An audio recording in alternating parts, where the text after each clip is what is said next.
Hello everyone, namaste, lasso fabula, it's me Fakrin again, welcome to my another new vlog. अनि सन्चै हुनुहुन्छ तपाईहरु? म चाहिँ एकदमै आरामै छु तर मौसमले चाहिँ धोका दिदैछ।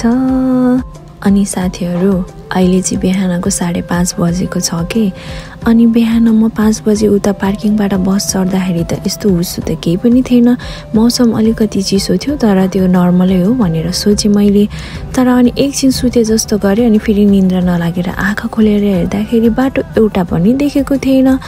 म अचम्म परे साथीहरु। दुबईमा सायद यो पहिलो चोटी थियो यति धेरै हुसो देखेको हैन।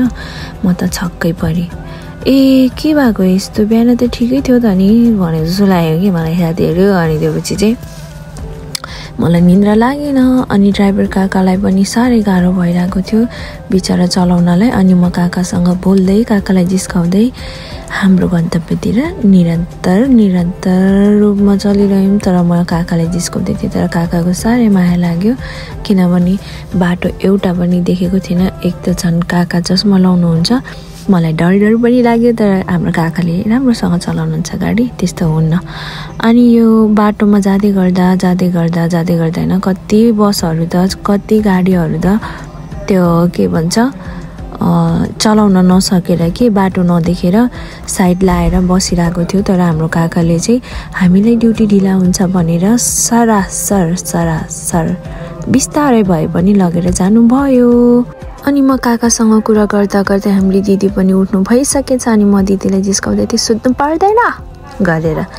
अनि फेरि हाम्रो यता पछाडिको हाम्रो सिद्दिके हिज फ्रम तमिलनाडु। अनि उसलाई पनि जिस्काए। अनि यता हाम्रो गाइजहरु कोही सुतिरहेछन् कोही हाँसिरहेछन्।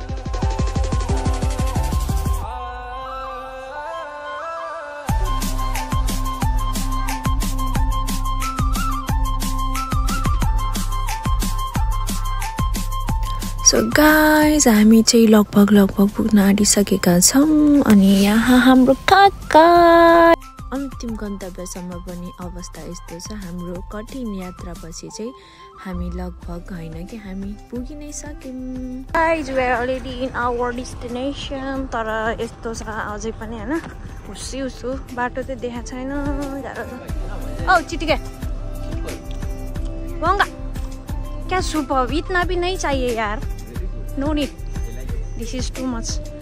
हेलो निशा, म निन्दा नलागेर हैन उठिरहेको थिएँ यस्तो हेरेको त्यो बाटै देखेको छैन ला के भयो भनेर। हामी चाहिँ अलरेडी